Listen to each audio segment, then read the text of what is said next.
All right. Well, we're already past 12:30. I'm going to jump into the XRP lawsuit here. Yeah, we went. XRP lawsuit. SEC claims all withheld documents protected under deliberative process privilege. There's a lot of legalese here. We don't want to go into the depths of what's happening, Just read the but this is good quotes. news for SEC. They're essentially saying, look, there is precedent of protected what is it? What's the word that they're using here? Internal communications. Yeah. So there's chances, there's times where they're saying, we don't have to show or we do have to show. So they're basically just, saying, look, why are you treating us different than these previous court cases? Yeah. Basically, where it is like they came at the SEC was coming after Ripple, trying to get a lot of their internal chats. It became a lot about these Slack messages saying they were trying to claim that they knew something was a security. And Ripple flipped it around and said, well, let's see your chats because there's a lot of things saying you guys weren't sure of what it is. So if you guys don't know, how do we know?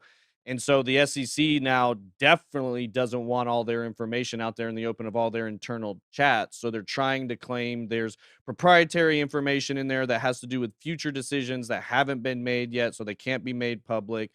And it's all just, they're like DZ said, they're citing previous court cases to claim that they don't have to share this information.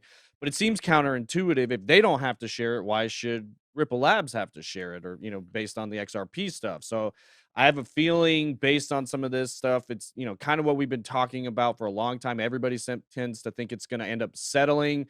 This makes it look more and more like a stalemate every day where it all just gets thrown out. Nobody sees anything. It all gets sealed or redacted. And, this story tends to fit that narrative pretty well. I mean, Yeah. it's all a bunch of smoke and mirrors. Yeah, I'm gonna show the retort in a second. I want to comment on someone saying I can't picture DZ in a suit. Well, if you watch NFT Update, you can catch DZ in a suit and without a hat. As I interviewed some cosplayers and stuff at a Magic the Gathering tournament in Vegas, me and BJ went out there. So it's a 2 for 1. You get DZ without the hat and DZ in a suit. So check through. I think it was about a week and a half ago, maybe 2 weeks ago. I think it was 2 Wednesdays ago. So you could check that out. And you get to see BJ. And if you ever see BJ in real life, ask him about T Pain's bathroom. All right. Well, yeah, let's check out the Ripple did have a retort. And I thought this was pretty good. So Ripple claimed that the SEC had failed to identify specific decision making process for each document it did not wish to Yep. submit. So that's just essentially saying, like, yeah, you're just trying to blanket term, like, give me all your stuff and you get none of my stuff. We're not Right. trying to, say why certain documents matter or why certain ones don't matter. They're just like, give me everything. Give me everything. And And we're that's not not how courts and work. we're not giving you anything. That's basically Yeah. they said, "We can't show you anything because in some of these there might have been discussions about a future decision." And they're like, "Well, which one?" And then don't show us those, but we still need to see the rest. So it's just it's so frustrating. Here's a good question. How big is ADA now?